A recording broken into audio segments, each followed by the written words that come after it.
اور اللہ نے قرآن مجید میں کہا الذین یستمعون القول، کہ جو قول کو بہت غور سے سنتے ہیں۔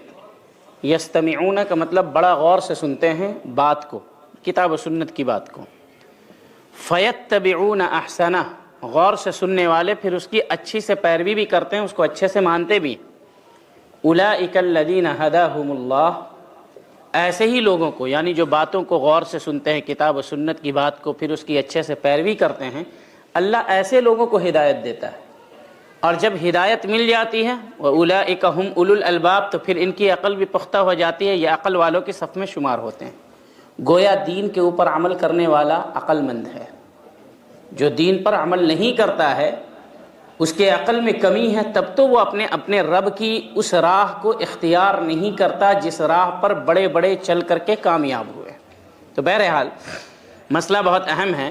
امام بربہاری رحمہ اللہ فرماتے ہیں، جان لو کہ راہ راست سے نکلنے کی دو صورتیں ہیں، یعنی اس انسان اہل سنت سے کب نکل جاتا ہے، کس صورت میں نکل جاتا ہے؟ تو اس کی دو صورتیں ہیں۔ ایک مسئلے میں اہل سنت سے نکل جاتا ہے، وہ ہے اصل میں اہل سنت، چاہ بھی رہا ہے خیر، عالم ہیں، غلطی ہو گئی، تو صرف اس مسئلے میں وہ اہل سنت سے نکلے ہیں، وہ سنی ہیں، سلفی ہیں، اہل حدیث ہیں، لیکن جس موقف کو انہوں نے اختیار کیا ہے وہ سنی اہل سنت کا مسلک نہیں ہے، اہل سنت کا یا سلفیوں کا موقف نہیں، تو اس باب میں ان کا موقف درست نہیں۔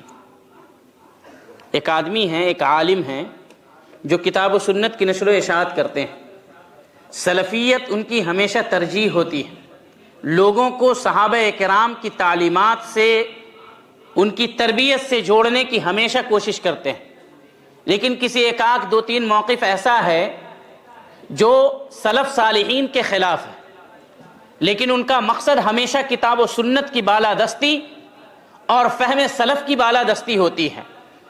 اگر ایسے شخص سے غلطی ہو جائے تو وہ غلطی جو ہے اس باب میں وہ سلف کے اوپر یعنی منہج سلف پر نہیں ہے، اس باب میں وہ منہج سلف پر نہیں ہے اور ان کی غلطی کی اتباع نہیں کی جائے گی۔ اب جیسے مثال کے طور پر صحابہ کرام، ان کے ایمان، عقیدے، منہج پر کوئی کلام کر سکتا ہے؟ ان سے غلطی ممکن ہے؟ ممکن ہے، کیونکہ معصوم عن الخطا کون ہے؟ نبی صلی اللہ علیہ وسلم۔ اگر صحابہ سے کوئی اجتہادی غلطی ہو جائے اور ہمارے سامنے دلیل کی روشنی میں بالکل واضح ہو جائے کہ یہ بات کتاب و سنت کے خلاف ہے، تو ہم صحابہ کی اس غلطی کو مان کر کے اس پر عمل کریں گے، یا پھر ہم کتاب و سنت کی اس بات پر عمل کریں گے جو بعینہ سنت رسول کے موافق؟ یہ صحابہ کی توہین تو نہیں ہوگی؟ اب جس صحابی کا وہ قول ہے، اس قول کو سامنے رکھ کر کے اس کے نیچے کتاب و سنت اور دیگر صحابی کے اقوال بیان کر کے ہم کہیں کہ یہ جو موقف ہے صحابی کا، اس صحابی رسول صلی اللہ علیہ وسلم کا، یہ موقف صحیح نہیں ہے، تو کیا اس صحابی کی شان میں توہین ہے؟ نہیں ہے۔ مثال دیکھیے، عبداللہ بن عباس رضی اللہ عنہما، نبی صلی اللہ علیہ وسلم نے اللہ سے ان کے حق میں دعا کی، اللہم علمہ التأویل، اے اللہ تو اسے قرآن مجید کا علم سکھا دے، مفسر قرآن بنا دے۔ ان کو حبر من الامہ کہتے ہیں کہ امت کے جو علم کا سمندر ہے ان کے سینے میں سمویا ہوا ہے، بڑے بڑے لوگ ان کے چوکھٹ کی، ان کے علمی چوکھٹ کی غلامی کیا کرتے تھے۔ ان کے کچھ موقف ایسے ہیں جس میں اجتہادی لغزش ہوئی ہے، جیسے سود کی دو قسمیں ہیں، ایک ربا النسیئہ اور ایک ربا الفضل۔ ربا النسیئہ، قرض دیا، آپ ادا نہیں کر سکے، 1 مہینے کی مہلت دی تھی، پھر 1 مہینہ بڑھا دیا اور اس 1 مہینے کے بدلے اس قرض میں کچھ اور پیسہ بڑھا دیا۔ نسیہ مطلب تاخیر کہتے ہیں، تو مہلت میں جتنی تاخیر ہوگی ادائیگی میں ہم اتنا پیسہ بڑھاتے جائیں گے۔ عبداللہ بن عباس رضی اللہ عنہما کہتے ہیں یہ سود ہے، اور اس کے اوپر پوری امت نہیں بلکہ جتنے بھی دین آئے اب تک سب اس کے اوپر اتفاق رکھتے ہیں کہ سود ہے۔ ایک ہے ربا الفضل، بڑھا کر کے دینا، اس کے بارے میں کہتے ہیں عبداللہ بن عباس رضی اللہ عنہما کہ یہ سود نہیں ہے، جبکہ دیگر اہل علم جیسے عبادہ ابن صامت رضی اللہ عنہ اور دیگر صحابہ کرام سے یہ ثابت ہے کہ ربا الفضل نبی کی حدیث کی روشنی میں صحیح بخاری مسلم کی روایت ہے سود ہے۔ اب نبی کی حدیث ہے، دوسرے صحابہ کا موقف ہے کہ ربا الفضل سود ہے، اور عبداللہ بن عباس رضی اللہ عنہما کا موقف ہے کہ سود نہیں ہے، تو آپ کہیں گے صحابی غلطی کیسے کر سکتے ہیں؟ کیونکہ وہ انسان ہے اور ان تک ہو سکتا ہے وہ دلیل نہ پہنچی۔ تو اب جس مسئلے میں صحابہ کا وہ موقف ہے جو دوسرے صحابی کے موقف سے الگ ہے، کتاب و سنت سے الگ ہے، ایسی صورت میں ہمیں کون سا موقف اختیار کرنا چاہیے؟ صحابی کا وہ موقف جو کتاب و سنت سے الگ ہے، یا وہ موقف جو کتاب و سنت کے موافق ہے؟ موافق ہے۔ اگر کوئی ہم سے کہے گا کہ فلاں صحابی کا تو موقف ہے ربا الفضل تو جائز ہے، سود نہیں ہے، ہم اس کو اگر کہتے ہیں کہ عبداللہ بن عباس رضی اللہ عنہما کا جو یہ موقف ہے، اس موقف کے مقابلے میں دوسرے صحابی کا موقف ہے، اور خود رسول اللہ صلی اللہ علیہ وسلم کی حدیث ہے کہ ربا الفضل سود ہے، تو اگر ہم اس صحابی کے موقف کو درست نہیں مانتے ہیں تو کیا ان کی شان میں توہین ہے؟ اہل علم نے کہا اس کے اوپر عقلاء کا، علماء کا، پورے لوگوں کا اتفاق ہے کہ کسی کی بات کو جو کتاب و سنت کے خلاف ہو، اگر اس کے اوپر کتاب و سنت کے مطابق آثار صحابہ اور سلف کے مطابق رد کیا جائے تو اس کو غلط نہیں کہا جائے گا بلکہ دین کا دفاع کہا جائے گا۔ آج صورتحال یہ ہے کہ کوئی بدعقیدہ کی یا بدعقیدگی کی نشر و اشاعت کرتا ہے اور اپنے آپ کو اہل حق اور اہل سنت میں شمار کرتا ہے، اس کا نام لیے بغیر اس پر رد کر دیتے ہیں، تو وہ آپ کو متسرع، جلد باز اور تہمتیں لگانے والا کہتا ہے، اور کہتے ہیں ہم نے جو غلطی کیا تھا یا فلاں صاحب نے جو غلطی کی تھی آپ کو پرسنل میں جا کر کے بتانا چاہیے، کال کر کے بتانا چاہیے۔ اگر کوئی آدمی سامنے میں غلطی کرے گا تو اس کے اوپر رد بھی تو سامنے میں ہونا چاہیے، اور ان کی غلطی پہ رد کرنے سے، جیسے صحابہ کی غلطی پر سلف صالحین نے رد کیا تو صحابہ کی شان میں کوئی تنقیص نہیں ہوئی، تو کسی عالم کی غلطی پر رد کرنے سے ان کی شان میں کیسے تنقیص ہو جائے گی؟ عبداللہ بن عباس رضی اللہ عنہما، ان سے فتویٰ پوچھا گیا کہ حج تمتع افضل ہے یا حج افراد؟ حج کے ایام میں حج کی 3 قسمیں علماء بیان کرتے ہوں گے، تو عبداللہ بن عباس رضی اللہ عنہما نے فرمایا کہ حج تمتع افضل ہے، افضل حج جو ہے حج تمتع ہے۔ تو سائل نے، جو سوال کرنے والا تھا، اس نے کہا ابو بکر و عمر رضی اللہ عنہما فرماتے ہیں کہ حج افراد افضل ہے۔ تو صحابی رسول یہی عبداللہ بن عباس رضی اللہ عنہما نے سائل سے، پوچھنے والے کو کہا یوشک ان تنزل علیکم حجارۃ من السماء اقول قال رسول اللہ صلی اللہ علیہ وسلم وتقولون قال ابو بکر وعمر۔ میں کہہ رہا ہوں کہ نبی نے اس کو کیا ہے اور اس کو افضل قرار دیا ہے، تم ابو بکر و عمر رضی اللہ عنہما کی بات سے نبی کی حدیث کا معارضہ کر رہے ہو، ٹکراؤ پیدا کر رہے ہو۔ تمہارا یہ عمل اور تمہاری یہ حرکت اس قابل ہے جو تم حدیث رسول کے مقابلے میں کسی صحابی کا قول پیش کر رہے ہو، اس عمل پر اللہ تمہارے اوپر آسمان سے پتھروں کی بارش کرتا۔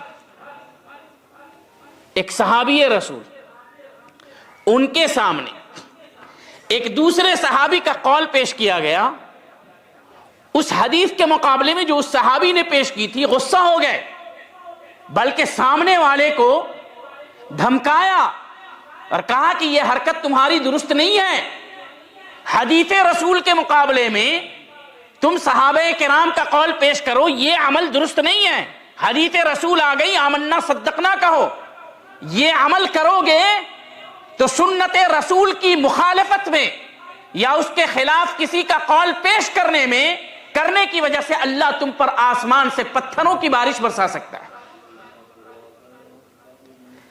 اب جب ایک صحابی کے قول کی مخالفت ایک صحابی پر اتنی گراں گزری تو ایک عالم سے کسی عقیدے کے مسئلے میں، کسی اصولی مسئلے میں، کسی منہجی مسئلے میں غلطی ہو جائے تو دوسرے عالم کے اوپر کتنا گراں گزرتا ہوگا۔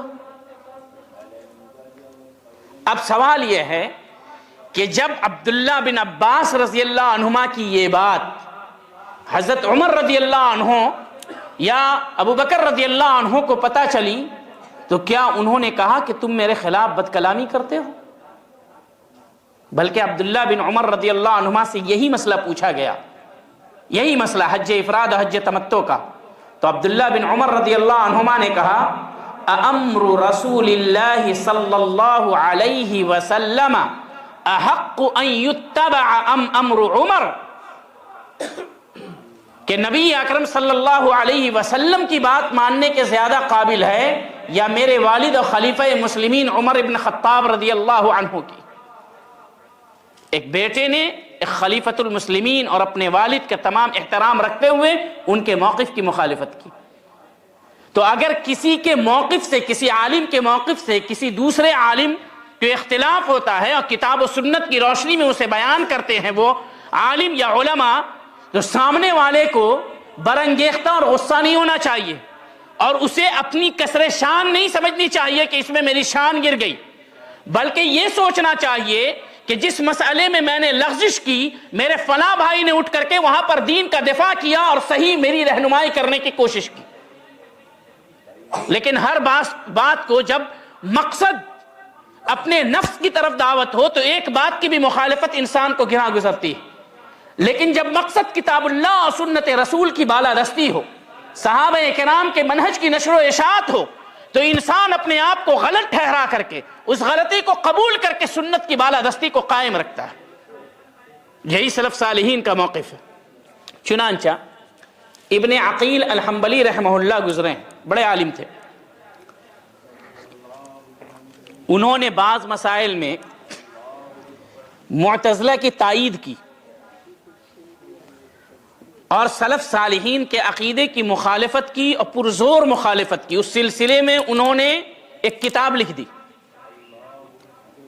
جب علماء کو پتہ چلا تو عقیدے کی خرابی اس قدر سنگین تھی کہ بعض حنابلہ علماء نے ان کے قتل کا فتویٰ صادر کر دیا، ان کو زندیق کہا۔ ابن عقیل الحنبلی ان کو زندیق کہا۔ جب ان کو پتا چلا کہ فلاں فلاں بڑے عالم ہمارے خلاف ہیں، چھپ چھپا کر کے آئے اور ان سے کہا کہ ہمیں معاف کر دیں، ہم اپنی غلطی سے توبہ کرتے ہیں، تو ان کو کہا کہ صرف اس طرح توبہ کرنے سے بات کام نہیں چلے گا، بات نہیں بنے گی، فلاں جامع مسجد کے اندر آؤ، لوگ آئیں گے، اعلان کیا جائے گا کہ ابن عقیل اپنے تمام سابقہ عقیدے سے، جو معتزلی عقیدے کو انہوں نے بیان کیا، اس سے توبہ کرتے ہیں۔ سب لوگ آئے اور انہوں نے باضابطہ توبہ کا اعلان کیا، اپنی بات پر اور اپنے موقف پر شرمندگی کا اظہار کیا اور لوگوں نے اس توبہ کو بخوشی قبول کیا۔ ان کی شان میں کوئی بھی کمی واقع نہیں ہوئی۔ ان کے 150 سے 200 سال کے بعد، ابن عقیل الحنبلی رحمہ اللہ کے 150 سے 200 سال کے بعد ایک عالم آتے ہیں جن کا نام ہے ابن قدامہ المقدسی۔ انہوں نے ایک کتاب لکھی ذم الکلام، ابن عقیل الحنبلی رحمہ اللہ پر رد ہے۔ اب ظاہر سی بات ہے جو 150 سال کے بعد پیدا ہو رہے ہیں اپنے بڑے سے بہت چھوٹے ہوں گے، اور 150 سال کے بعد ایک غلطی ہو چکی ہے، 150 سال کے بعد پھر اس غلطی پر رد کر رہے ہیں۔ تو لوگوں نے پوچھا اس پر تو رد ہو چکا ہے، آپ کیوں رد کر رہے ہیں؟ تو انہوں نے کہا مجھے بھی پتا ہے کہ ابن عقیل الحنبلی رحمہ اللہ نے توبہ کر لیا ہے، اللہ ان کی توبہ قبول کر لے، اپنی گمراہیوں سے انہوں نے توبہ کر لیا ہے، لیکن کیا ان کی وہ کتاب جس میں انہوں نے گمراہی لکھی تھی وہ جن جن تک پہنچی ہے اس زمانے میں یا آج تک لوگ اس کو ایک دوسرے کو تقسیم کر رہے ہیں، کیا ان تک ابن عقیل کی توبہ پہنچی ہے؟ تو میں اس نیت سے لکھ رہا ہوں کہ ابن عقیل رحمہ اللہ کی ان گمراہیوں کا پردہ یا ان گمراہیوں سے پردہ اٹھے ان لوگوں کے سامنے جن تک ان کی توبہ نہیں پہنچی۔ اتنے بڑے عالم 150 سال کے بعد آئے اور پھر رد کر رہے ہیں اور کہہ رہے ہیں کہ ان کی گمراہیاں جہاں تک پہنچی ہیں، کیا پتا کہ وہاں تک ان کی توبہ پہنچی کہ نہیں پہنچی۔ تو ہم دین کے دفاع کی خاطر اور ان گمراہیوں پر رد کرنے کے لیے یہ کتاب لکھ رہے ہیں۔ اگر انہوں نے توبہ نہیں کی ہوتی تو میں انہیں زندیق شمار کرتا۔ آج اگر بہت ہی احترام کے ساتھ بھی رد کیا جائے تو رد کا باب ایسا لگتا ہے کہ کسی نے ان کی عزت پہ چھری چلا دی۔ اسلام کی عزت زیادہ عزیز ہے، منہج سلف کی عزت زیادہ عزیز ہے، یا کسی عالم کا وہ موقف جو کتاب و سنت اور منہج سلف کے خلاف ہو وہ زیادہ عزیز ہے؟ اسلام کی بقا اور اس کی عزت میں ہماری عزت ہے۔ ہم غلطی کر سکتے ہیں لیکن منہج صحابہ کا جو منہج ہے، جو فہم ہے، وہ غلطی نہیں کر سکتا ہے، کیونکہ وہ ایک کا نہیں پورے صحابہ اکرام کا فہم ہے۔ چنانچہ ابن رجب الحنبلی رحمہ اللہ فرماتے ہیں کہ علماء کرام کا اس بات پر اجماع ہے کہ اگر کسی سے کتاب و سنت کے فہم میں کوئی غلطی ہو جائے، یہ بدعتیوں کی بات نہیں ہو رہی ہے، یہ ابن رجب الحنبلی رحمہ اللہ کہتے ہیں یہ بدعتیوں کی بات نہیں ہے، ان کے اوپر تو رد ہے ہی، یہ ان علماء کی، امام بربہاری رحمہ اللہ نے کہا نا کہ جو غلطی کرتے ہیں ان کی دو قسمیں ہیں، ایک وہ عالم سنی جو خیر چاہتا ہے اور اس سے کسی موقف میں کسی مسئلے میں غلطی ہو جائے، خاص کر کے اعتقادی اور منہجی مسئلے میں، اس سلسلے میں کیا موقف ہونا چاہیے۔ تو ابن رجب الحنبلی رحمہ اللہ فرماتے ہیں کہ اہل سنت کے عالموں میں سے کسی عالم سے کتاب و سنت کے فہم میں کوئی غلطی ہو جائے یا کوئی ایسی وہ تعویل اور تفسیر بیان کریں جو سلف صالحین کی تفسیر اور فہم کے خلاف ہو، اور ایسی دلیل بیان کریں جس دلیل کو سلف صالحین نے ویسے نہیں سمجھا ہو، تو کہتے ہیں کہ ان سے تحذیر کی جائے گی تاکہ لوگ ان کی اس غلطی میں، اس عالم کی اس موقف میں جو غلطی ہوئی ہے اس میں اقتدا نہ کریں۔ اور اس پر کہتے ہیں اجماع ہے۔ اجماع کا مطلب جانتے ہیں؟ یعنی کسی نے مخالفت نہیں کی، اور اہل بدعت کے اجماع کا اعتبار نہیں ہوتا، اہل بدعت اہل سنت کے اجماع کا اعتبار ہوتا۔ تو کہتے ہیں کہ اس بات پر کہ کسی عالم سے غلطی ہو جائے، ان کے اوپر رد کرنے میں، اس غلطی میں رد کرنے میں اجماع ہے، اس کے اوپر اجماع ہے۔ اور کہتے ہیں کہ اہل علم میں سے کسی نے کسی عالم کو ان کی غلطی پر نہیں چھوڑا بلکہ رد کیا، چھوٹی ہو بڑی ہو۔ ابو ثور رحمہ اللہ بڑے عالم تھے، فقیہ تھے، امام احمد نے بڑی تعریف کی، ان سے غلطی ہوئی ایک اعتقادی عقیدے کے مسئلے میں، امام احمد رحمہ اللہ نے ان پر سختی سے رد کیا، بلکہ کہا ان کے ساتھ بیٹھا نہیں جائے گا۔ انہوں نے پھر توبہ کیا، ان کو بات سمجھ میں آئی، اور جا کر کے پھر امام احمد رحمہ اللہ نے ان کے سلسلے میں پھر سے اچھا موقف اختیار کیا۔ تو کہتے ہیں کہ اہل سنت میں سے کسی نے کسی کی غلطی کو قبول نہیں کیا ہے۔ ہم کسی کو عالم اس لیے مانتے ہیں کہ وہ کتاب و سنت کی نشر و اشاعت اس طرز پر کریں گے جس طرز پر صحابہ کرام کرتے تھے۔ اگر اس میں وہ غلطی کریں گے تو ہم ان کی اس غلطی کو اختیار نہیں کریں گے، بلکہ ان کی ان باتوں کو اختیار کریں گے جو کتاب و سنت کے موافق ہو۔ مزید یہ کہ ان کی اس غلطی پر خاموشی بھی اختیار نہیں کریں گے، اس غلطی پر رد کریں گے کتاب و سنت کی روشنی میں، ان کے احترام کو ملحوظ رکھتے ہوئے، ان کی عزت کو باقی رکھتے ہوئے۔ تو ابن رجب رحمہ اللہ کہتے ہیں کہ اگر کسی عالم پر رد کیا جائے تو کسی بھی عالم نے اس رد کو ان کے سلسلے میں طعن و تشنیع نہیں مانی ہے۔ آج کہتے ہیں نا کہ کچھ آتا جاتا نہیں ہے، نیا نیا فارغ ہے، فلاں پر رد کر دیا۔ میدانی آدمی بنو، میدان میں آ کر کے دیکھو تب سمجھ میں بات آئے گی۔ میدان کیا ہوتا ہے؟ کتاب و سنت سے بڑھ کر کے میدان ہے. جو علماء کبھی میدان میں نہیں اترے، تالیف کرتے رہے، تصنیف کرتے رہے، کیا ان علماء کو دعوتی میدان نہیں معلوم ہے؟ تو کہتے ہیں کہ کسی نے بھی اس چیز کو تان نہیں مانا ہے کہ کوئی عالم کسی عالم کی غلطی پر رد کرے تو یہ ان کے سلسلے میں گستاخی نہیں ہے اور نہ ان کی مذمت ہے. اس کے بعد ایک بہت اہم بات کہتے ہیں ابن رجب الحنبلی رحمہ اللہ، اگر رد کرنے والا فحش کلامی کرتا ہو، بد زبانی، اس بات کو بہت غور سے سنیں گے، رد کرنے والا بد زبانی کرتا ہو، بے ادبی کرتا ہو اپنے رد میں، فَيُنْكَرْ عَلَيْهِ فَحَاشَتَهُ وَإِسَاءَتَهُ، کوئی رد کر رہا ہے، رد کرنے والا اہل سنت میں سے ہے اور کسی اہل سنت کے عالم پر رد کر رہا ہے، لیکن رد کرنے والا بد زبان ہے، بے ادب ہے، تو ابن رجب الحنبلی رحمہ اللہ کہتے ہیں کہ اس کی بے ادبی اور بد زبانی پر رد کیا جائے گا، لیکن اس نے جو کتاب و سنت کے موافق رد کیا ہے اس کو لیا بھی جائے گا. یہ نہیں کہ تم نے بد زبانی کی، تمہاری بات صحیح نہیں، اس کی بد زبانی اس کے اوپر، لیکن اس نے جو رد لکھا ہے کتاب و سنت کے موافق اس کو رد نہیں کیا جائے گا. یہ اہل سنت کی بات ہے. دون اصل ردہ و مخالفتہ، کہ اس نے جو رد کیا ہے کتاب و سنت کی روشنی میں، اس رد کو اچھی نظر سے دیکھا جائے گا، لیکن اسے سمجھایا جائے گا کہ زبان پر کنٹرول رکھو، اچھے اخلاق سے پیش آؤ، اچھا اخلاق، ادب اور اچھا تعامل یہ دوسرے کے دل میں محبت پیدا کرتا ہے اور جلدی بات قبول کی جاتی ہے. لیکن اس کو بنیاد بنا کر کے ارے یہ تو بد زبان ہے، یہ متشدد ہے، سخت مزاج ہے، اس کا یہ بے ادب ہے، اس کو بنیاد بنا کر کے اس نے جو اصل بات کتاب و سنت کی روشنی میں لکھی ہے اسی کو پورا گول کر جائے، اس کی بات کو اسی کے اوپر اس کی بے ادبی کی وجہ سے رد کر دے، ابن رجب الحنبلی رحمہ اللہ کہتے ہیں درست نہیں.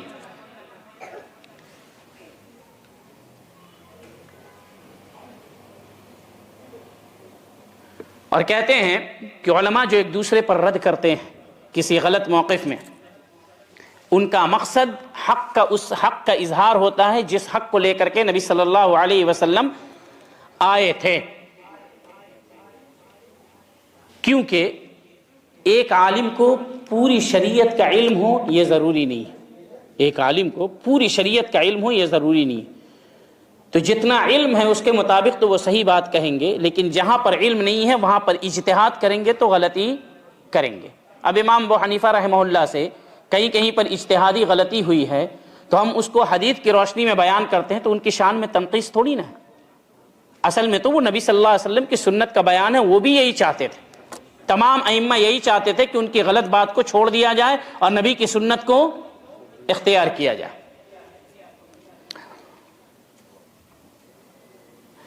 اور ائمہ سلف صالحین کا اجماع ہے، یہ ابن رجب الحنبلی رحمہ اللہ کہتے ہیں کہ جب ان پر ائمہ سلف صالحین کا اس بات پر اجماع ہے کہ اگر ان پر رد کیا جاتا تھا تو رد کرنے والا چھوٹا ہو یا بڑا ہو اس کے رد کو قبول کرتے تھے اگر رد مناسب ہوتا اور کتاب و سنت کی روشنی میں ہوتا. اس بات پر اجماع ہے. اب کوئی یہ کہے کہ شیخ الاسلام ابن تیمیہ رحمہ اللہ کے کسی موقف پر رد کرنے کے لیے تمہیں ابن تیمیہ رحمہ اللہ بننا پڑے گا، تو وہ کبھی بن نہیں سکتا اور کبھی رد نہیں کر سکتا. تو اگر کوئی کتاب و سنت کی روشنی میں کسی کے غلط موقف پر رد کر رہا ہے تو وہ چھوٹا ہے علمی اعتبار سے یا عمر کے اعتبار سے یا بڑا ہے، آپ اس کے رد کو دیکھیں، اس کی عمر اور اس کے علم کو نہ دیکھیں.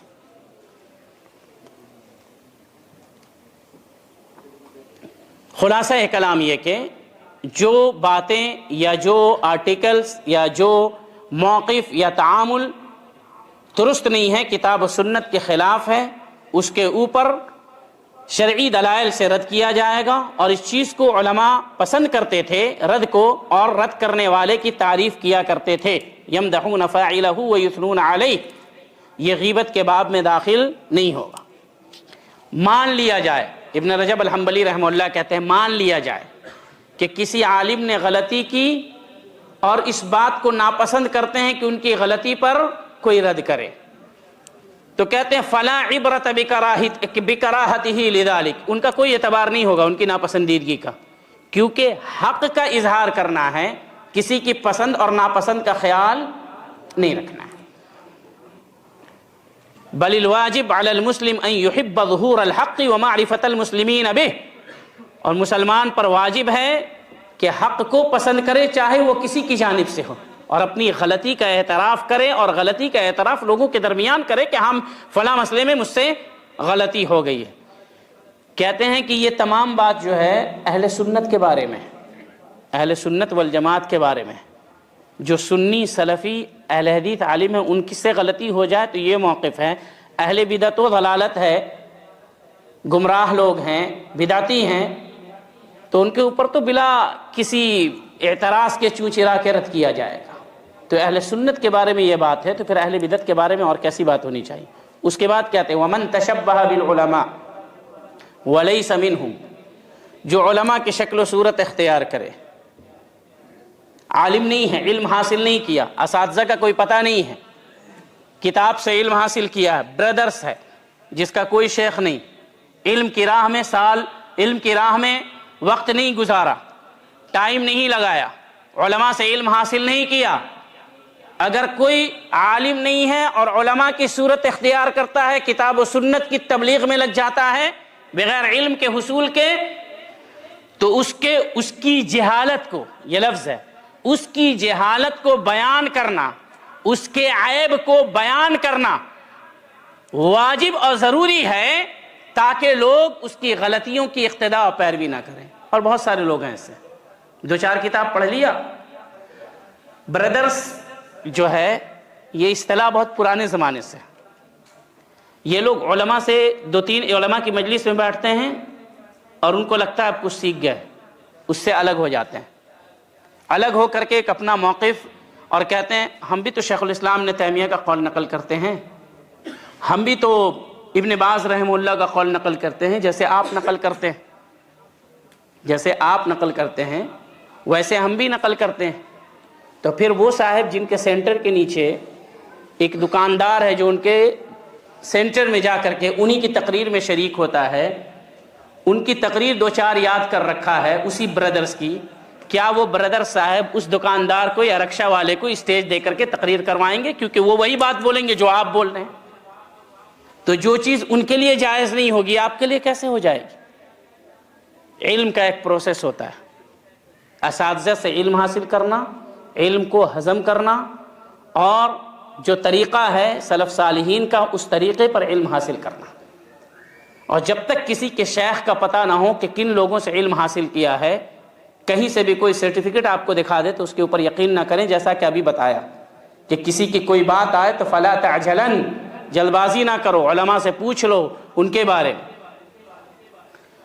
اب کچھ لوگ ان کی تائید کریں کہ ہاں بھائی نہیں یہ فلاں صاحب ہیں ہمارے انڈر میں رہتے ہیں، تو اب شیخ ابن باز رحمہ اللہ کے انڈر میں تو ان کا ڈرائیور بھی رہتا تھا۔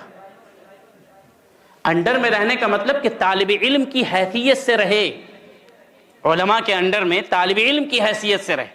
اب ان کا ڈرائیور ہے، ان کے گھر کا آدمی ہے، بھائی ہم فلاں کے ساتھ اٹھتے بیٹھتے ہیں، تو عالم کے ساتھ اٹھنے بیٹھنے سے کوئی عالم نہیں ہوتا نا، علم سیکھنے سے عالم ہوتا ہے، علم سیکھنے سے عالم ہوتا ہے۔ تو ہم 10 علماء کے انڈر میں کام کر رہے ہیں یا ہمارے انڈر میں 10 علماء کام کر رہے ہیں، یہ آپ کو تزکیہ تھوڑی نہیں دے گا کہ آپ عالم ہیں۔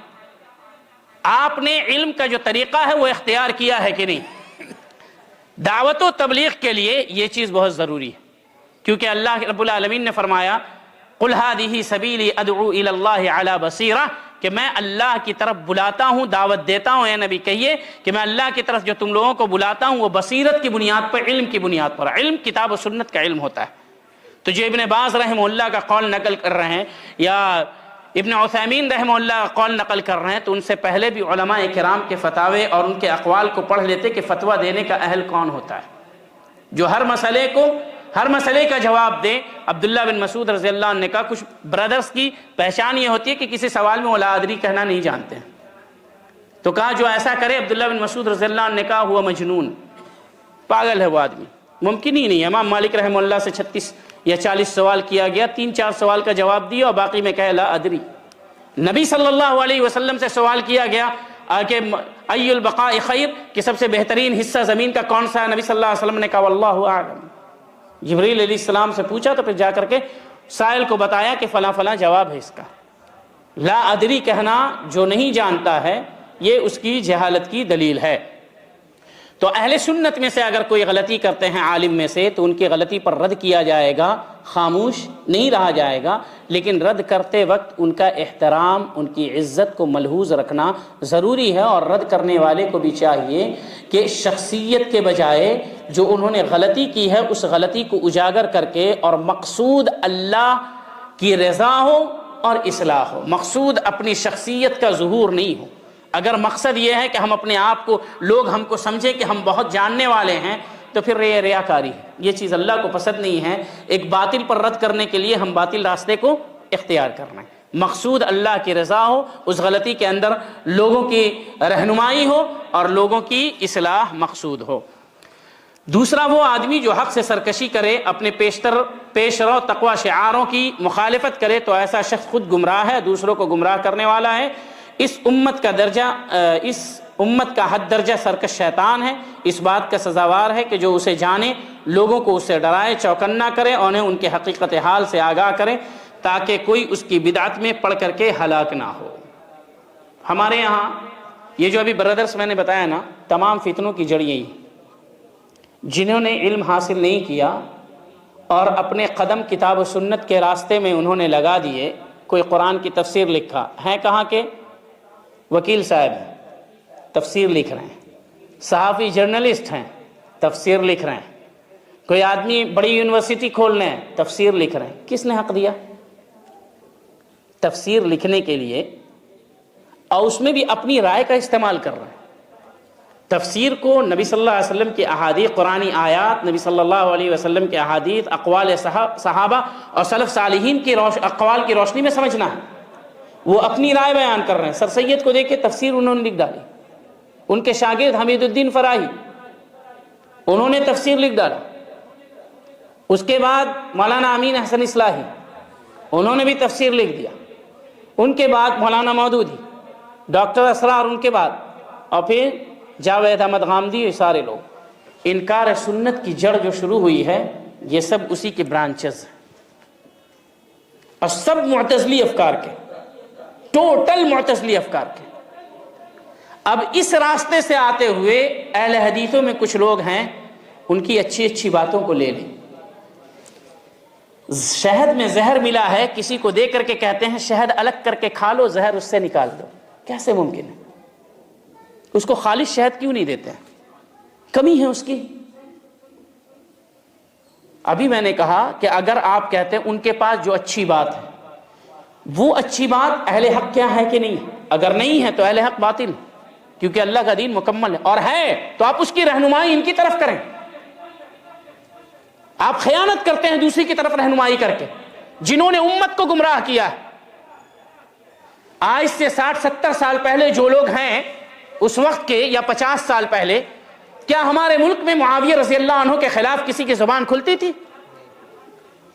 جب سے خلافت و ملوکیت لکھی گئی ہے، ہر بونا شخص معاویہ رضی اللہ عنہ کے سامنے کھڑا ہو کر کے اپنا قد بڑھانا چاہتا ہے، ان کے خلاف کلام کرتا ہے۔ جن کی عزت اللہ نے کی ہے، جن سے اللہ راضی، رسول راضی، اس سے وہ راضی نہیں، اور آپ چاہتے ہیں کہ ہم اس سے راضی ہو جائیں۔ کیسے ضمیر گوارا کرتا ہے کہ جن لوگوں کی تعریف رب نے بیان کی ہے، جن سے رب راضی ہے، آپ ایک شخص کے چکر میں اپنے رب کی رضا کو، نبی کی رضا کو بھول جائیں، ان صحابہ کرام کی قربانیوں کو بھول جائیں، ان کے ساتھ اتحاد کر لیں، ان کی کتابوں کو پڑھنے کی دعوت دیں، اپنے طلبہ کے درمیان تقسیم کریں ان کی کتابوں کو، اور کہیں جو اس میں حق ہے وہ لے لے گا۔ بڑے بڑے لوگ اسی راستے سے گمراہ ہوئے ہیں، بڑے بڑے لوگ۔ اس کی وجہ یہی تھی کہ انہوں نے اہل بدعت کی کتابوں کو پڑھا ہے، اور جہاں جو مسئلہ اچھا لگا اس راستے سے ان کی بات اچھی لگتی گئی، وہ گمراہ ہوتے چلے گئے۔ تو جو اہل بدعت ہیں ان کے اوپر رد بالکل کیا جائے گا، بلکہ ان سے دور رہنے کی تلقین بھی کی جائے گی، کیونکہ اہل بدعت کے بعد جو اچھی باتیں ہیں وہ ہمارے پاس آلریڈی موجود ہیں، ان کی طرف رہنمائی کریں۔ اب لوگ کہتے ہیں کہاں ہیں؟ تو آپ نے اپنے علماء کو نہیں پڑھا ہے، انہی کو پڑھا ہے، اس لیے آپ کو لگتا ہے کہ ان کے پاس وہ باتیں ہمارے اہل علم کے پاس نہیں ہیں۔ اپنے عالموں کو پڑھیں، اہل حدیث علماء نے فتاوے کتابیں بہت لکھی ہیں، اور اہل حدیث صرف ہمارے ملک کے نہیں ہوتے، پوری دنیا کے اہل حدیث، ایک جگہ کے صرف یہ نہیں کہ ہندوستان میں اہل حدیث پائے جاتے ہیں، یا اللہ اس کے رسول نے ہندوستانی اہل حدیثیت کو معیار بنایا ہے، کتاب و سنت اور فہم سلف معیار ہے، اس معیار پر کہیں پر بھی کوئی آدمی ہو وہ اہل حدیث ہے۔ ان کی کتابوں کو پڑھیں، ہر موضوع پر کتاب لکھی ہے اور تشفی بخش بحث سیر حاصل بحث کی گئی، ان کی طرف رہنمائی کریں۔ آپ کو نہیں معلوم ہے اپنے بڑے لوگوں سے پوچھیں، لوگوں کو بلا وجہ گمراہوں کی طرف ان کی رہنمائی نہ کریں، اور بالخصوص طلبہ علم کو۔ لیکن اگر اس بات پر رد کیا جائے، بدعتیوں کی کتاب کو نہ پڑھنے کی تلقین کی جائے تو اہل حدیث کو برا لگتا ہے۔ کیوں؟ اتنی محبت ہے ان سے۔ تو جیسا کہ میں نے پہلے بھی کہا، تمام اہل علم کا اس بات پر اتفاق ہے، اور ابھی بھی کہہ رہا ہوں کہ ساری برائیوں کی جڑ اہل بدعت اور ان سے قربت اور ان کی باتوں کو اپنے اندر ترویج دینا ہے۔ چنانچہ بکر ابو زید رحمہ اللہ فرماتے ہیں کہ جو شخص اہل بدعت کی کتابوں کی ترویج کرے، اس کی نشر و اشاعت کرے، اسے لوگوں کے درمیان تقسیم کرے یا اس کی طرف رہنمائی کرے، ایسے شخص سے تحذیر کرنا، لوگوں کو دور رہنے کی تلقین کرنا، ڈرانا ضروری ہے۔ یہ بات انہوں نے حجر المبتدع نامی کتاب میں لکھا۔ تو اس لیے اپنے ایمان کو بدعت اور اہل بدعت سے بچائیں۔ نبی صلی اللہ علیہ وسلم کو دیکھیں کہ ہر جمعہ کے خطبے میں کہتے تھے کہ ہر بدعت گمراہی ہے، دین میں نت نئی چیزوں سے بچو۔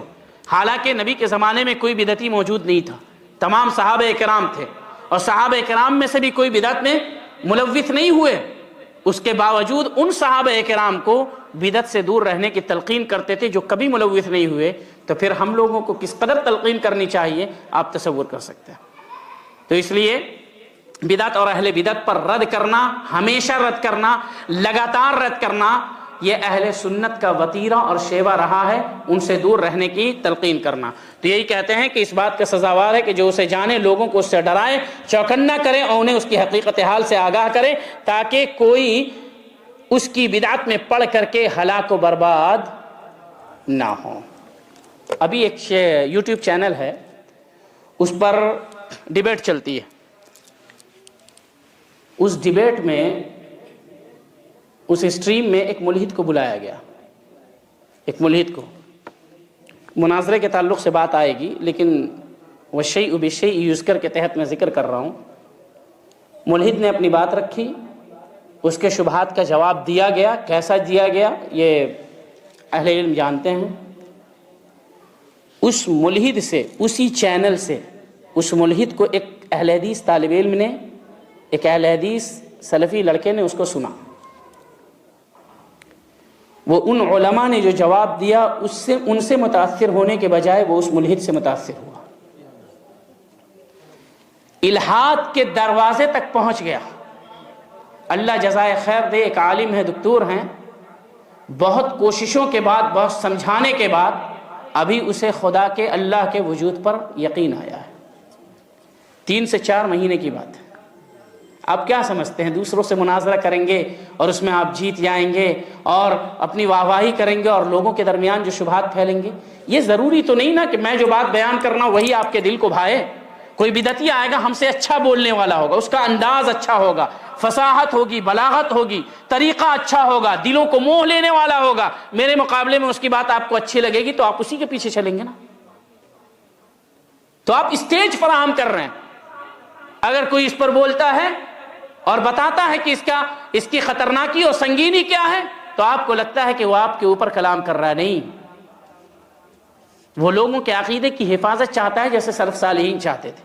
یہ تازہ واقعہ ہے۔ تو آپ سوچ سکتے ہیں، اس لیے امام ذہبی رحمہ اللہ نے کہا البدعۃ خطافہ، الشبہۃ خطافہ، کہ شبہ جو ہوتا ہے وہ دلوں کو اچک لینے والا ہوتا ہے۔ کب کس کے دل کے اندر کون سی چیز جاگزی ہو جائے، بیٹھ جائے، کوئی سوچ نہیں سکتا ہے۔ تو اس لیے دوسروں کو اسٹیج نہ دیں۔ آپ اہل حق ہیں، اپنے اسٹیج سے خود بیان کریں۔ دوسرا اسٹیج دے تو وہاں جا کر کے ان کی بات نہیں، اپنی بات بیان کریں۔ عقیدہ توحید بیان کریں، ہاں دو، لیکن شرط لگاؤ گے کہ نہیں ہم عقیدہ توحید نہیں بیان کر سکتے، اطاعت رسول نہیں بیان کر سکتے، منہج سلف نہیں بیان کر سکتے، میٹھی میٹھی بات کر سکتے ہیں، تو وہ ساری کڑوی باتیں ہمارے نزدیک میٹھی بات صرف کلمہ توحید ہے، عقیدہ توحید ہے۔ اس سے میٹھی کوئی چیز نہیں ہے، کیونکہ جو رب کو پسند ہے اس سے میٹھی اور کون سی چیز ہو سکتی ہے؟ توحید سے، اطاعت رسول سے، منہج سلف سے سمجھوتا نہیں کر سکتے۔ آئیں گے تمہارے اسٹیج پر، لیکن بیان وہ کریں گے جو کتاب و سنت کے موافق ہوگا، تمہارے خلاف نہیں کریں گے۔ اگر تم اس کے خلاف ہوگے تو تم کو برا لگے گا۔ ہم کتاب و سنت کے موافق میں جائیں گے، تم دیکھ لو تم موافق ہو یا مخالف ہو۔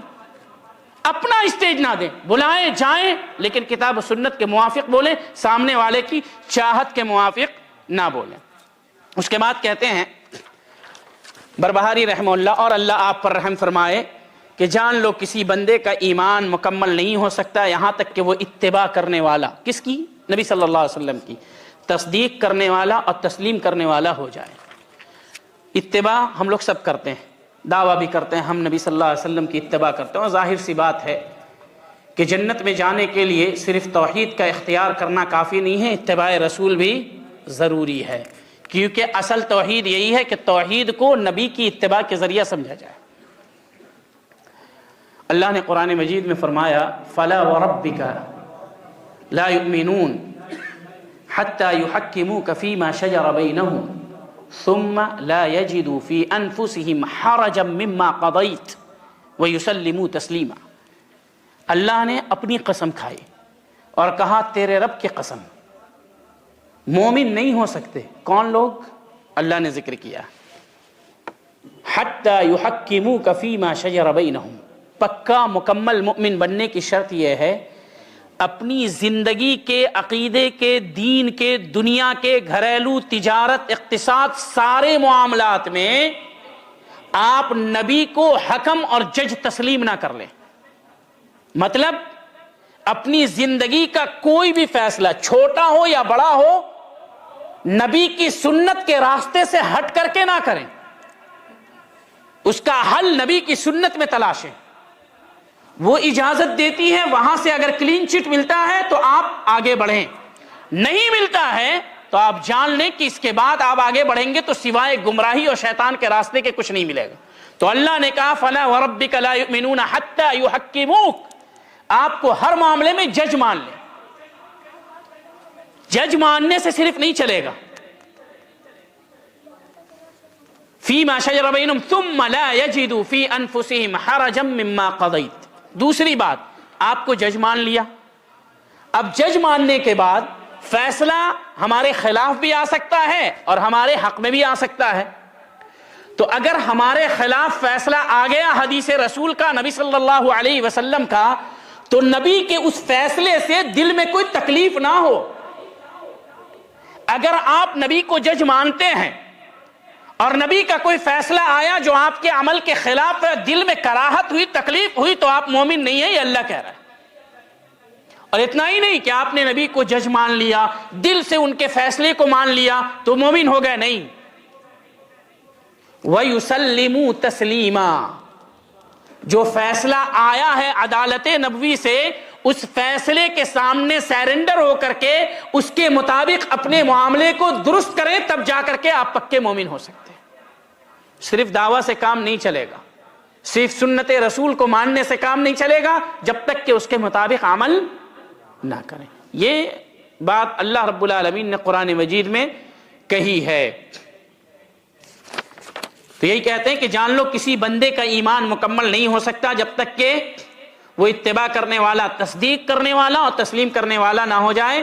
لہذا جس نے یہ گمان کیا کہ اسلام کے معاملے کی کوئی چیز باقی رہ گئی جس کی بابت رسول اللہ صلی اللہ علیہ وسلم رضی اللہ کے صحابہ رضی اللہ عنہم اجمعین نے ہمارے لیے کفایت نہیں کی، اس نے انہیں جھوٹا قرار دیا۔ اس کا مطلب یہ ہے کہ کوئی یہ سمجھتا ہے، اس جملے کا مطلب یہ ہے کہ جو یہ سمجھے کہ صحابہ کرام سے کوئی چیز رہ گئی جس میں انہوں نے بیان نہیں کیا، تو ان صحابہ کی وہ تکذیب کرتا ہے۔ منہج سلف میں کوئی ایسی چیز، منہج سلف سے مراد منہج صحابہ ہی ہے، تابعین، تبع تابعین اس میں شامل ہیں، لیکن اصل صحابہ کرام۔ تو اگر کوئی یہ سمجھتا ہے کہ منہج سلف میں فلاں چیز موجود نہیں، فلاں چیز موجود نہیں، ہر درد کی دوا اور ہر مرض کا علاج منہج سلف میں موجود ہے۔ نظر ویسی ہونی چاہیے۔ اگر آپ کے پاس علم نہیں ہے تو فاسألوا اہل الذکر ان کنتم لا تعلمون، اہل علم سے پوچھ لیں، ساری باتوں کا جواب کتاب و سنت اور منہج سلف کی روشنی میں دیں گے، ہر بات کا جواب۔ اب جاہل سے سوال کریں گے تو وہ کہے گا نہیں، اس کا تو وجود اور ثبوت نہیں ملتا منہج سلف کی روشنی میں۔ تو جسے نہیں معلوم ہے وہ آپ کو کیا دے گا؟ فاقد الشیء لا یعطی، جس کے پاس کچھ نہیں ہے وہ آپ کو کیا دے گا؟ وہ خود محتاج ہے کہ کوئی اس کو دے۔ آپ اس سے پوچھیں گے تو وہ آپ کو کیا دے گا؟ تو اس لیے اہل علم سے پوچھ کر کے انسان کو اپنی کم علمی کو دور کرنا چاہیے۔ تو کوئی اگر یہ سمجھتا ہے کہ صحابہ کرام نے کسی مسئلے کو چھوڑ دیا، بیان نہیں کیا منہج سلف میں، یا سلف صالحین کے ہاں یہ نہیں ہے، تو انہوں نے صحابہ کرام کی تکذیب کی، ہر مسئلے کو بیان کیا۔ یہ الگ بات ہے کہ وہاں تک ہماری پہنچ نہیں ہے، اہل علم کی پہنچ ہے، ان سے ہم دریافت کر رہے ہیں۔ اور یہ بات ان سے جدا ہونے اور ان کے عیب جوئی و طعنہ زنی کرنے کے لیے کافی ہے۔ ایسا شخص بدعتی، خود گمراہ اور دوسروں کو گمراہ کرنے والا، اور اسلام میں ایک نئی چیز پیدا کرنے والا ہے۔ لوگ کہتے ہیں نا کہ منہج سلف آج کے زمانے میں نہیں چل سکتا، تو اگر کوئی یہ کہتا ہے کہ جیسے سلف کا منہج تھا اگر ہم وہی منہج اختیار کریں گے تو زندگی کیسے چلے گی، تو اس کا مطلب یہ ہے کہ قرآن انہی کے زمانے کے لیے آیا تھا، آج کے زمانے کے لیے نہیں آیا تھا۔ یہ آپ صراحتاً نہیں تو آپ اپنے عمل سے اس کا اظہار کر رہے ہیں۔ کیوں؟ منہج صحابہ کو ماننے کا حکم کس نے دیا؟ اللہ نے اور اس کے رسول نے۔ تو کیا اللہ اور اس کے رسول نے یہ کہا کہ پہلی، دوسری، تیسری صدی میں ماننا، اور اس کے بعد جب 14ویں صدی آئے گی اپنی اپنی مرضی کے مطابق اس پر عمل کر لینا؟ یا اسلام ہمیشہ کے لیے، ہمیشہ رہے گا؟ اس کی جو تعلیمات ہے ہر زمان اور ہر مکان کے لیے یکساں۔ کچھ مسائل ایسے آتے رہیں گے جس میں تجدد ہوگا، علماء اس کو دیکھ کر کے اس کے مطابق کتاب و سنت اور فہم سلف کی روشنی میں جو اصول و ضوابط ہے اس کے مطابق وہ آپ کو بتائیں گے، فتویٰ دیں گے، اس کی وضاحت کریں گے۔ لیکن کوئی کہے آج کے زمانے میں یہ نہیں چلے گا، تو گویا یہ کہتا ہے کہ اللہ اس کے رسول کا حکم جو تھا سلف صالحین کو ماننے کا، آج کے زمانے میں وہ ویلڈ نہیں ہے۔ قرآن اور حدیث کو انویلڈ اگر قرار دے گا تو پھر کیا ہوگا؟ وہ اپنے ایمان کے خیر منائے۔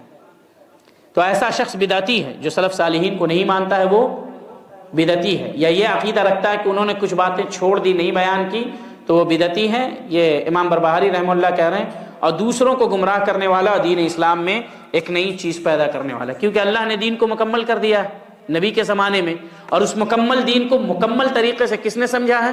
صحابہ کرام نے سمجھا ہے۔ بعد میں کوئی دعویٰ کرے کہ نہیں اس میں کوئی ایسی چیز تھی جو چھوٹ گئی، یہ تو عین گمراہی ہے نا۔ یہ کتاب کی، سنت قرآن کی، حدیث کی، اللہ کے رسول کی، سب کی مخالفت ہے، اور اس سے اور صحابہ کرام کی اس میں تکذیب ہے۔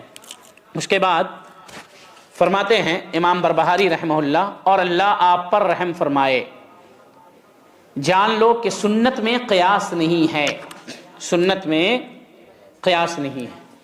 سنت میں یہاں پر سنت سے مراد یا تو عقیدہ ہے یا عام سنت ہے، تو عقیدے میں کوئی قیاس نہیں، عقیدے میں کوئی قیاس نہیں۔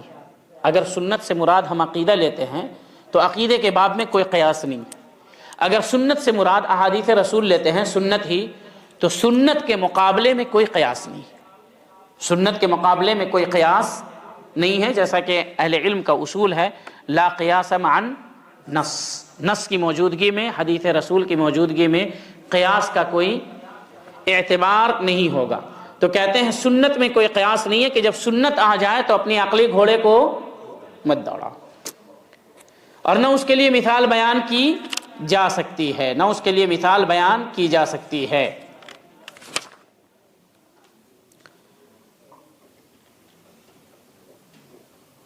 اب اس کی مثال کی ایک دلیل دیکھیں، مؤلف جو مترجم ہے انہوں نے لکھا ہے، سأل رجل ابن عمر رضی اللہ عنہما سے، حاشیے میں دیکھیں، ایک شخص نے حجر اسود کو چھونے کے بارے میں پوچھا کہ تو انہوں نے فرمایا، انہوں نے پوچھا کہ میں چھونے کا کیا حکم ہے۔ ایک سائل نے پوچھا عبداللہ بن عمر رضی اللہ عنہما سے کہ حجر اسود کو چھونے کا کیا حکم ہے، تو عبداللہ بن عمر رضی اللہ عنہما نے فرمایا، میں نے رسول اللہ صلی اللہ علیہ وسلم کو دیکھا ہے کہ آپ اسے چھوتے اور بوسہ دیتے۔ تو سائل نے، سوال کرنے والے نے کہا، ارأیت آپ کا کیا خیال ہے کہ اگر بھیڑ ہو جائے اور میں نہ پہنچ سکوں یا بھیڑ میں پھنس جاؤں؟ تو عبداللہ بن عمر رضی اللہ عنہ نے کہا اجعل ارأیت فی یمینک، آپ کا کیا خیال ہے، آپ کا کیا خیال ہے، اس کو اپنے دائیں بازو میں رکھو۔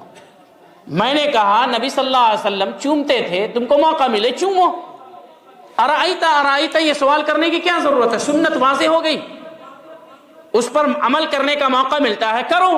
لا یکلف اللہ نفسا الا وسعها، اللہ نے کسی کو طاقت سے زیادہ بوجھ نہیں دیا ہے۔ فاتقوا اللہ ما استطعتم، جتنا استطاعت ہو اللہ کا تقوی اختیار کرو، اللہ کا خوف اختیار کرو۔ ارأیت یہ عقلی گھوڑے کیوں دوڑا رہے ہو، مثال کیوں بیان کر رہے ہو، ایسا ہو گیا تو، اگر ایسا ہو گیا تو، اگر ایسا ہو گیا تو، سنت رسول بالکل واضح۔ اسی طریقے سے خاتون آئی اما عائشہ رضی اللہ عنہ کے پاس، ان سے سوال کیا کہ حائضہ عورت نماز پڑھتی، روزے جب حالت حیض میں ہوتی ہیں حائضہ خواتین، تو ان ایام میں جو روزے ہوتے ہیں اس کی وہ بعد میں قضا کرتی ہیں، لیکن ان ایام میں جو نمازیں چھوٹ جاتی ہیں وہ اس کی قضا نہیں کرتی ہے، کیوں؟ اب یہ سوال آج کے زمانے میں کیا جائے، کیا لاجیکل کوشچن ہے، بہت لاجیکل ہے، لیکن اما عائشہ رضی اللہ عنہ کا جواب سنیں۔ انہوں نے کہا کہ ہمیں نبی صلی اللہ علیہ وسلم نے ایسا ہی حکم دیا، اس کو کہتے ہیں تسلیم، سیرنڈر کرنا، ایسا ہی حکم ملا۔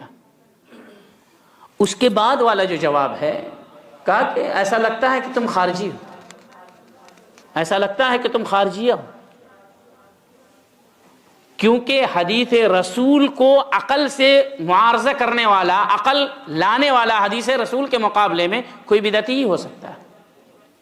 جب ہمیں حکم ملا کہ تم کو ایسا کرنا ہے، اب جیسے دیکھیں اس کی ایک دوسری مثال دیکھیں، ایک ہی جگہ سے پیشاب کا خروج ہوتا ہے، اسی جگہ سے منی کا خروج ہوتا ہے۔ پیشاب ناپاک ہے، پیشاب کے جو قطرات ہیں وہ ناپاک ہے، منی راجح قول کے مطابق پاک ہے۔ امام ابو حنیفہ رحمہ اللہ کے یہاں ناپاک ہے، امام مالک رحمہ اللہ کے یہاں گیلا رہے تو ناپاک ہے، سوکھا رہے تو پاک ہے، امام شافعی امام احمد رحمہ اللہ کے یہاں پاک ہے۔ پاک کا یہ مطلب نہیں کہ اس کا استعمال کریں، جیسا کہ متعصب جامد مقلدین جو ہوتے ہیں، سڑے ہوئے حدیث کے منکر یا چور دروازہ کھولنے والے، وہ لوگ کہتے ہیں پاک کا مطلب یہ ہے کہ اگر کپڑے میں لگ جائے تو اسے دھلنے کی ضرورت نہیں۔ یہ ایک ہی جگہ سے پیشاب کے قطرات نکلتے ہیں اور ایک ہی جگہ سے منی نکلتی ہے، پیشاب کے قطرات ناپاک ہے، منی پاک ہے۔ پیشاب کے قطرات جو ناپاک ہیں، پیشاب کی وجہ سے صرف وضو کا حکم دیا گیا ہے، اور منی جو کہ پاک ہے اس کی وجہ سے عقل کیا چاہتی ہے کہ جو ناپاک چیز نکل رہی ہے اس کی وجہ سے غسل ہو، جو پاک چیز نکل رہی ہے اس کی وجہ سے۔ اس لیے دین میں عقل کا دخل نہیں ہے۔ سیرنڈر، جب آپ نے کہا لا الہ الا اللہ محمد الرسول اللہ، مطلب ہم غلام بن گئے اللہ کے نبی کے حکموں کے۔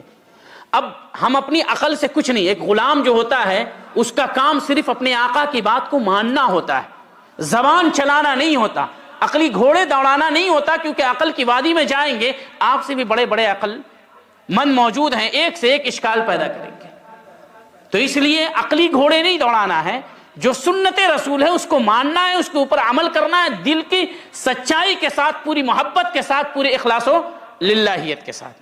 تو کہتے ہیں سنت میں کوئی قیاس نہیں ہے، نہ اس کے لیے مثال بیان کی جائے گی، اور نہ ہی اس میں کسی کے خواہش کی پیروی کی جائے گی، نہ ہی اس میں کسی کے خواہش کی یا رائے کی پیروی کی جائے گی۔ اور سنت کو ماننے کا مطلب کیا ہے؟ نبی صلی اللہ علیہ وسلم کی احادیث کی تصدیق کرنا، بغیر یہ سوال کیے ہوئے کیسے ممکن ہے، کیوں، یہ کیوں اور کیسے، یہ سوال نہیں کیا جائے گا، کیونکہ ہم غلام ہیں اللہ کے۔ اگر آپ غلام نہیں ہیں، اللہ کو چیلنج دے رہے ہیں شیطانوں کی طریقے سے، تو آپ جو چاہیں سوال کریں، لیکن سب سے پہلے ہمیں سیرنڈر کرنا ہے۔ اسلام کا مطلب الاستسلام، سیرنڈر کرنا۔ بات سمجھ میں آئے کہ نہ آئے، ہم اللہ کی بات مانیں گے، اللہ اس کے رسول جو کہیں گے وہ میری بھلائی کے لیے ہوگا، اس کے اندر میرا نقصان نہیں ہو سکتا ہے۔ ہم کو سمجھ میں آئے کہ نہ آئے، کیونکہ میرے لیے اللہ سے زیادہ اور نبی سے زیادہ بھلائی چاہنے والا کوئی نہیں ہو سکتا۔ تو اب جو بات آئے گی سمجھ میں آئے کہ نہ آئے ہم کو ماننا ہے، اسی میں میری بھلائی۔ اب جو اہل علم ہیں جنہوں نے بہت پڑھا ہے سمجھا ہے دین کو، ان کو سمجھانے کا طریقہ آتا ہوگا، وہ آپ کو اس مسئلے کو سمجھا دیں گے۔ لیکن شروع آپ اس بات سے کریں کیوں کیسے، تو اس کو یہ نہیں کہیں گے کہ آپ نے نبی کو سچا مانا یا ان کی حدیث کو سچا مانا۔ تو کہا سنت میں قیاس نہیں چلتا عقیدے میں یا سنت کے مقابلے میں، اور نہیں اس کے لیے مثال بیان کی جاتی ہے اور سنت، اور نہیں اس میں کسی کی خواہش اور رائے کی پیروی کی جاتی ہے، بلکہ سنت کو ماننے کا مطلب ہے کہ نبی کی بات کو سچا مانے، بغیر کیف کے، بغیر کسی سوال کے، بغیر چوں چرا کے۔ نہ یہ کہا جائے گا لیما و لا۔ یہاں پر اپنی بات کو بس کتنا 8:45 ہو گیا، کیونکہ اگلا مسئلہ تھوڑا سا لمبا ہے، اس میں 20-25 منٹ لگے گا۔ جی کتنے بجے تک چلیں؟ 9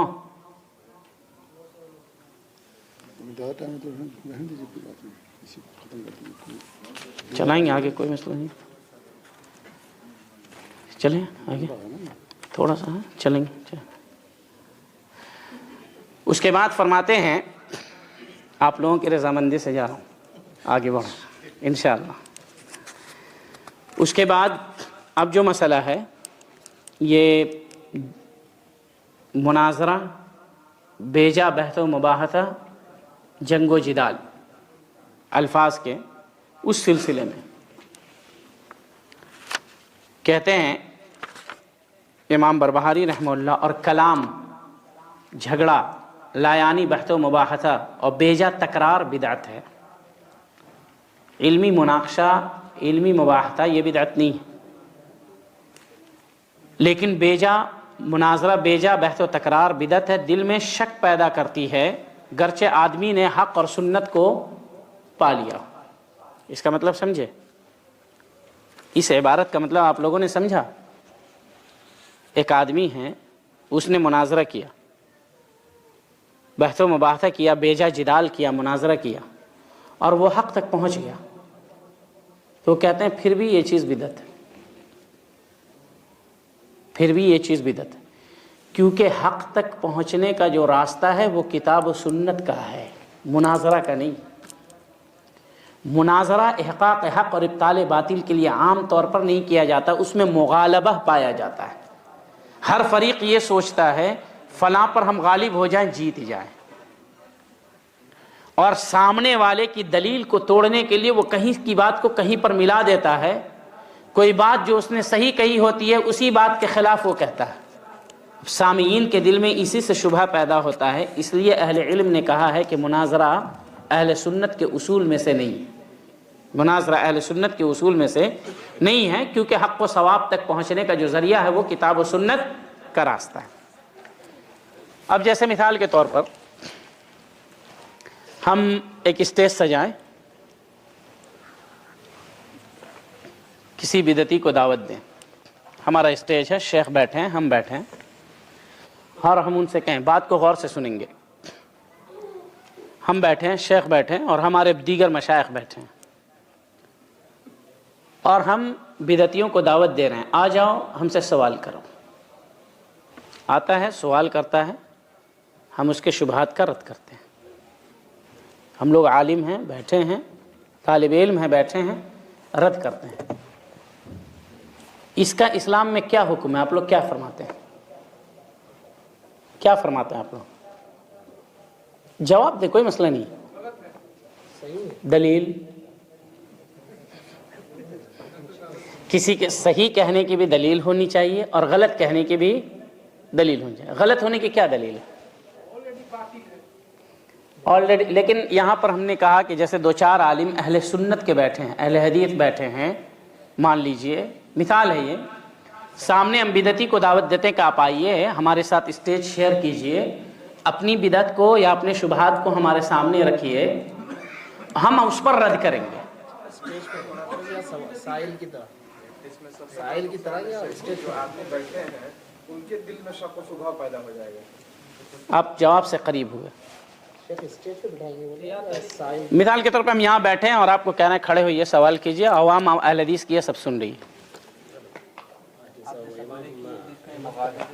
امام کیا قول ہے؟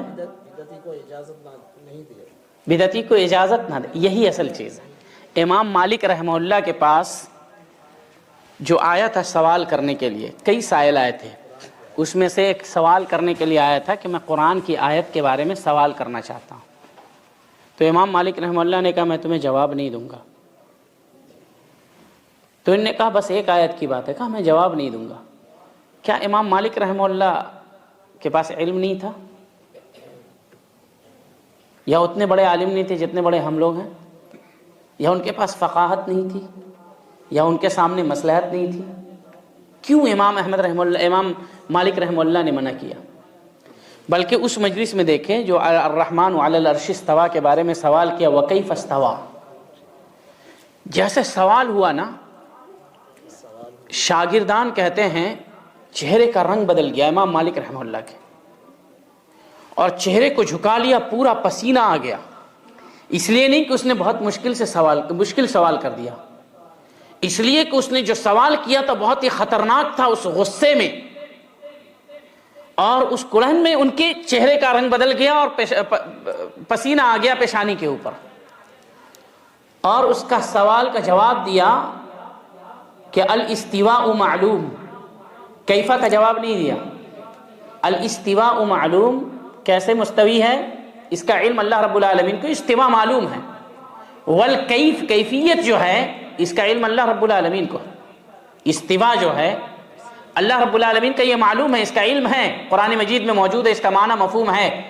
الکیف جو ہے، کیف استوا، تو کیف کا علم اللہ کو ہے، اور تم بدعتی ہو اس کو نکالو۔ یہ بھی تو کہہ سکتے تھے کہ بھائی اس کی دلیل یہ ہے، اس کی دلیل یہ ہے، تم نے غلط کیا، بیٹھو دوسرا سوال کرو۔ کیوں پتہ ہے؟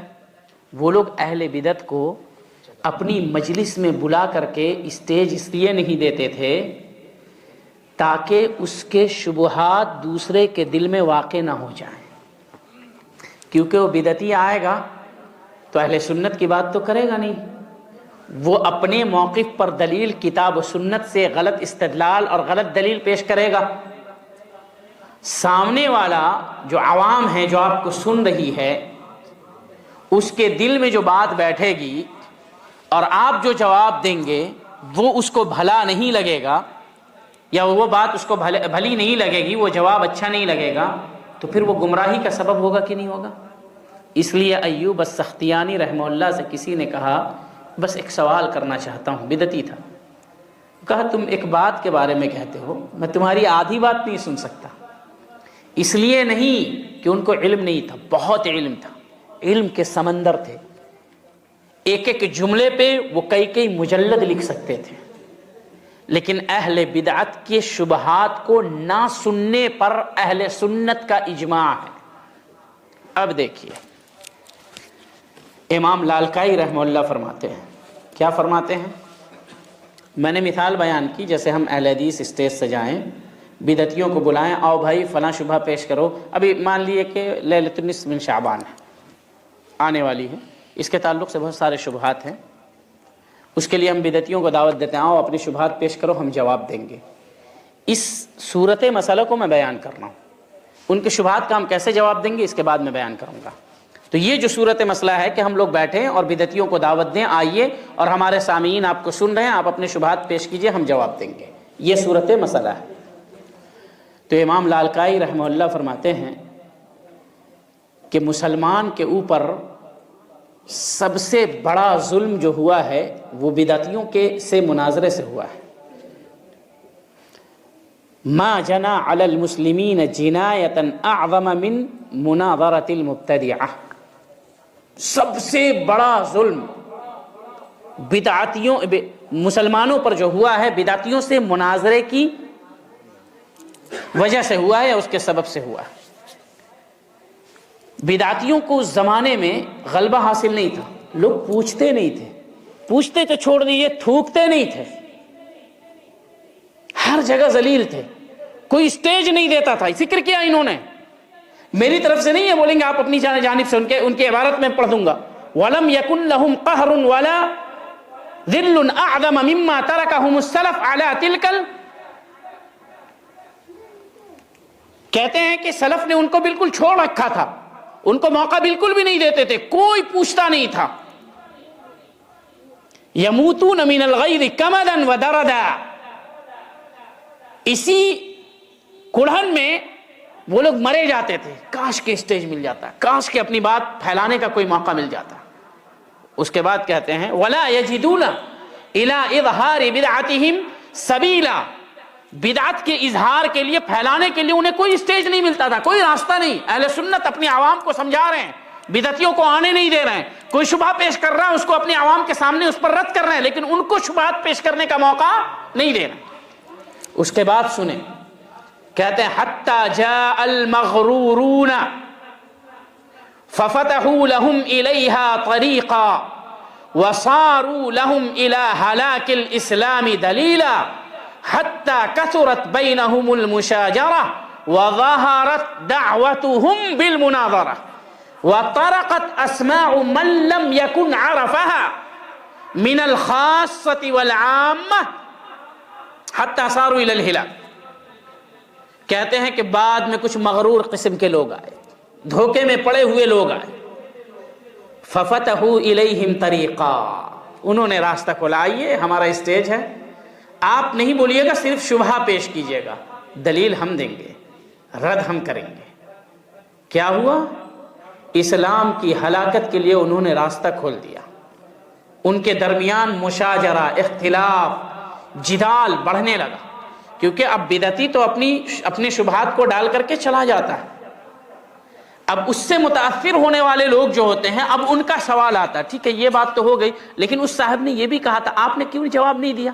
اب ایک عالم دیکھ رہا ہے کہ ہر بات کا جواب دینا مناسب نہیں ہے.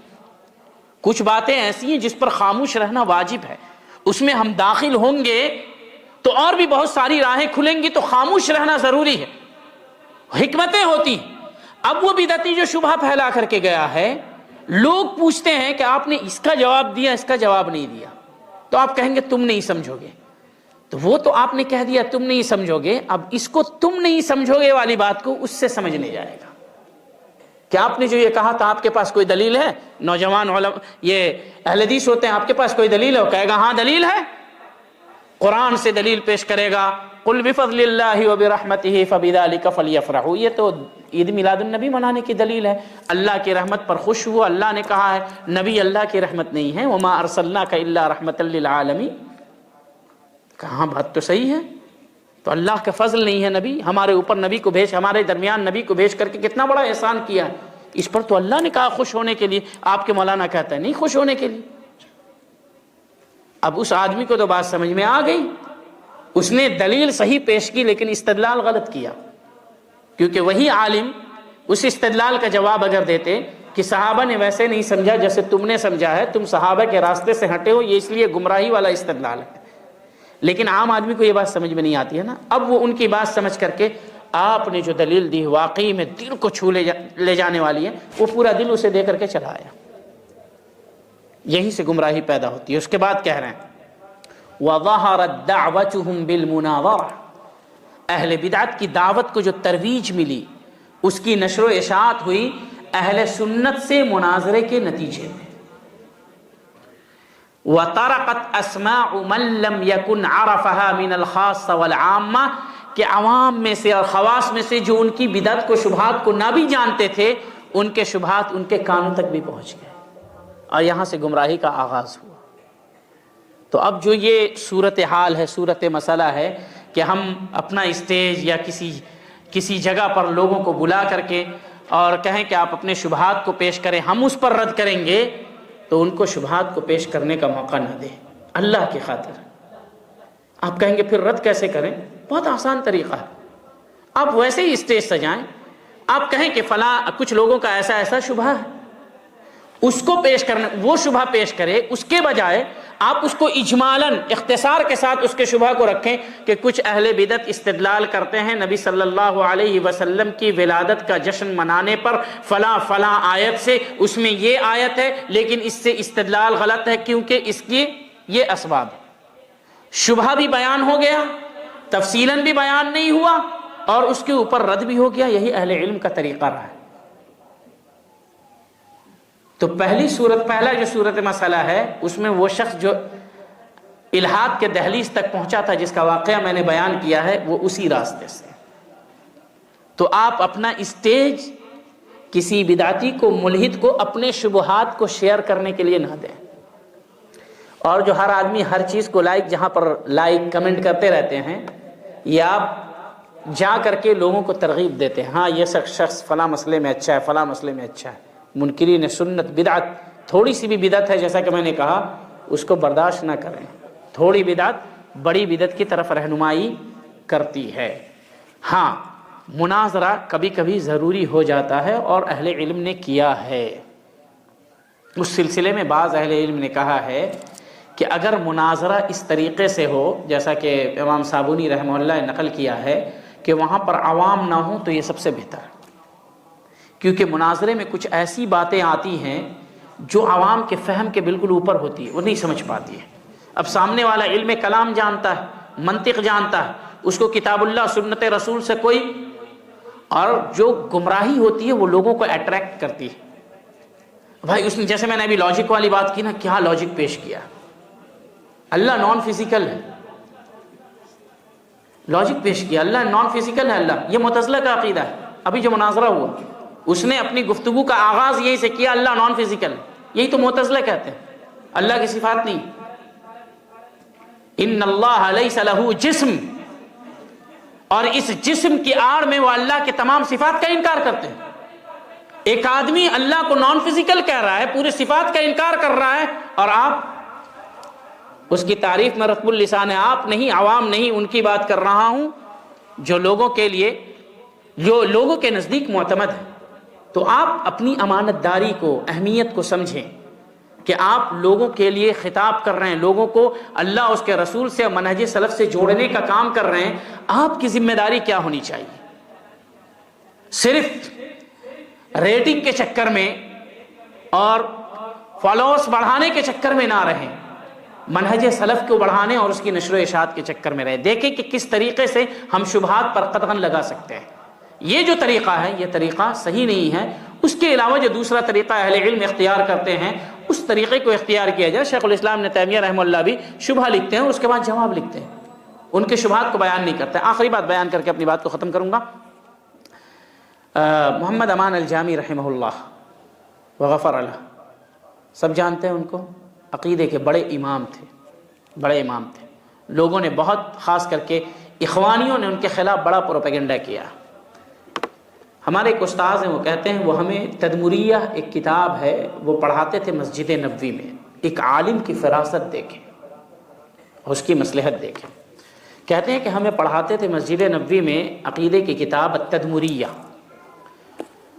تو بسا اوقات خاص کر کے حج کے موسم میں ایک مرتبہ ایسا ہوا، عصر کے بعد ان کا درس ہوتا تھا بین الحسوتین مسجد نبوی میں، پیچھے میں جو چھتری ہے اندر میں وہیں پر. تو ابھی عقیدے کا باب ہے، میں نے پڑھا، وہ کہتے ہیں میں ہی قاری تھا، میرے استاذ ہیں وہ زندہ ہیں، وہ کہتے ہیں کہ میں نے پڑھا عقیدے کا مسئلہ اور شیخ کو دیکھا کہ وہ زیارت کی بات بیان کر رہے ہیں، حج کے احکام اور مسائل بیان کر رہے ہیں. تو میں شیخ کو اشارہ کر رہا ہوں لیکن شیخ مجھے دیکھ کر کے تغافل کر برت رہے. پورے درس کو بیان کیا اور درس ختم ہو گیا. کہا وآخر دعوانا ان الحمدللہ رب العالمین. میں جب کھڑا ہوا شیخ کھڑے ہوئے جانے کے لیے، میں نے کہا شیخ میں عقیدے کی بات پڑھانا ہوں، آپ زیارت کی بات اور کیا کہتے ہیں کہ میں اسماء و صفات کی بات جو ابن تیمیہ رحمہ اللہ کا کلام تھا وہ پڑھا، اور آپ زیارت کے مسائل بیان کر رہے ہیں، حج کے مسائل بیان کر رہے ہیں. تو انہوں نے کہا تدمریہ اسماء و صفات کی کتاب ہے، ابن تیمیہ رحمہ اللہ نے اس میں شبہات کا بھی ذکر کیا ہے، میں شبہات کو ذکر کر کے اس پر رد کرتا ہوں. میں نے دیکھا حجاج اور زوار جو ہیں میرے درس میں آ گئے، جو مصر سے تھے اور جو عرب ممالک کے، اب وہ سننے لگے. کیا یہ ممکن نہیں، دیکھیں عالم کی فراست دیکھیں، کیا یہ ممکن نہیں کہ میں شبہ بیان کروں اور وہ شبہ سن کر کے چلا جائے، میرا رد نہیں سنے؟ اور جو شبہ سن کر کے جائے گا اور کہے گا میں نے مسجد نبوی میں ایک اچھے عالم سے اس بات کو سنا ہے، وہاں پر بیان کرنے والے کیسے غلط ہو سکتے ہیں؟ ان کا خیال کرتے ہوئے کہ کہیں یہ شبہ پھیل نہ جائے اور بنا رد سنے وہ چلا نہ جائے، میں نے مسئلے کا رخ موڑ دیا تاکہ ان کے فائدے کی بات کر دوں اور کسی گمراہی میں وہ نہ پڑ سکے۔ یہ ہوتی ہے عالم کی فراست کہ ذرہ برابر بھی بدعت اور اہل بدعت کو راہ نہ دے، بالخصوص اپنے اسٹیج، اپنے مدرسے، اپنی عوام کے درمیان یا اپنی مسجد اور اپنی ممبر کے درمیان، اپنی ممبر کے اوپر۔ اللہ رب العالمین سے دعا ہے کہ اللہ رب العالمین ہمیں بدعت اور اہل بدعت سے دور رہنے کی توفیق اسی طرح عطا فرمائے جیسے صحابہ کرام کو اور سلف صالحین کو توفیق عطا فرمائی تھی، اور جو باتیں کہی گئی ہیں اللہ رب العالمین اسے ہمیں سمجھنے، اس کے اوپر عمل کرنے اور اس کی نشر و اشاعت کرنے کی توفیق عطا فرمائے۔ سبحانک اللہم و بحمدک اشہد ان لا الہ الا انت واستغفرک واتوب الیک۔